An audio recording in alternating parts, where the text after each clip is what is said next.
Hey guys, happy Easter. It is now Easter Sunday, and I am prepping the next section for social studies, which is all about Sparta, as we continue our study on ancient Greece. This week, you all will take your map test about ancient Greece, and then we're also going to talk about Sparta. So this is section 2 in your textbook, which starts on page 164. I am going to read only the pages about Sparta to you, and that way if you need any help with your reading guide, this hopefully offers you that assistance and makes things a little bit easier for you while you're staying healthy at home. All right, so we'll go ahead and get started. Section 2, Sparta. Sparta was in the south central region of Greece, in an area known as the Peloponnesus. But by 500 BC, it had become the greatest military power in Greece.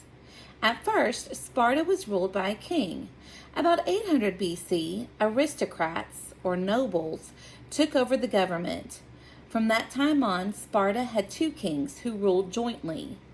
Although they kept the title of king, they had little power. Their only duties were to lead the army and conduct religious services. So the aristocrats kind of took over power from the king around 800 BC, but they ruled jointly, and the king was in charge of leading the army and any kind of religious service. Only aristocrats could be Spartan citizens. All citizens over 20 years old were members of the assembly, which passed laws and decided questions of war and peace.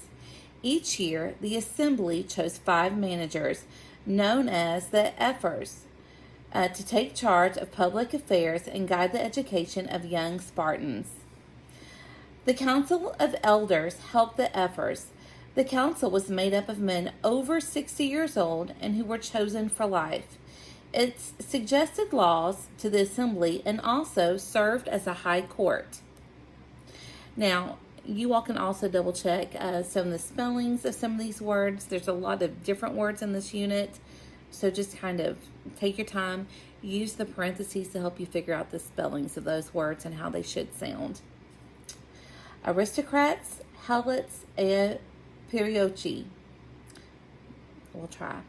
The Spartans had little interest in farming.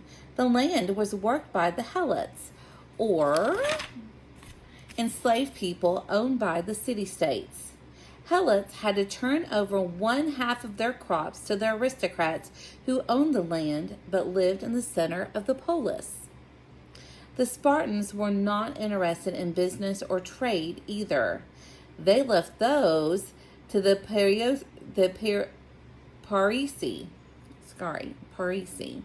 or merchants and artisans who lived in the villages. The Parisi were neither enslaved people nor citizens.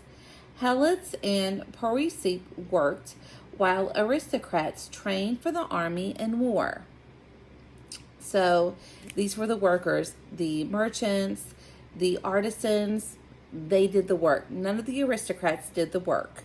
Okay, they just made decisions, and they learned more about training for the army and strategies of war. That was their only job for the aristocrats. By about 750 BC, there were 20 times as many helots and parisi as there were aristocrats. The aristocrats were now faced with a choice. They could make life better for the workers by letting them share in the government, or they could allow things to stay the way they were. To do that meant keeping the workers down by force. Since the aristocrats were afraid that any change would destroy their way of life, they chose to keep things the way they were. Spartan way of life. The Spartans tried to become the strongest people in Greece. Newborn babies were examined to see if they were healthy. If they were allowed to live. If they were not, they were left on a hillside to die. When Spartan boys turned 7, they were sent to live in military camps. So my youngest Matthew is in 1st grade. He's 7 years old. If he was deemed healthy, by the Spartan standards, then he would be taken from me and sent to a military camp. There, they were trained in groups under teenage leaders. They learned to read, write, and use weapons. The boys received only small amounts of food. They had to go barefoot and were given only one cloak to wear. They walked in silence with their eyes to the ground and spoke only when necessary. They slept outdoors without cover. Every 10 days, they were lined up and examined to make sure they were not getting fat. Spartan men were expected to marry at 20 years of age. However, they could not have a household of their own. They had to live and eat in military barracks, where they shared expenses with other soldiers. They could retire from the army when they were 60 years old. Spartan women had more freedom than the women of other Greek city-states. In other city-states, women spent most of their time at home performing household duties. They did not go out without a chaperone. Then they went out only to visit other women or attend religious festivals. They never spoke to men on the street or entertained their husbands' friends. Spartan women, on the other hand, mixed freely with men. They enjoyed sports such as wrestling and racing, and when Spartan women sent their men into battle, they told the men to come home with their shields or on them. If the men brought their shields home with them, it meant they had won the battle. Dead warriors were carried home on their shields. The Spartans believed new ideas would weaken their way of life. Because of this, they tried to prevent change. When people of other Greek city-states began to use coins as money, for example, the Spartans kept using iron rods.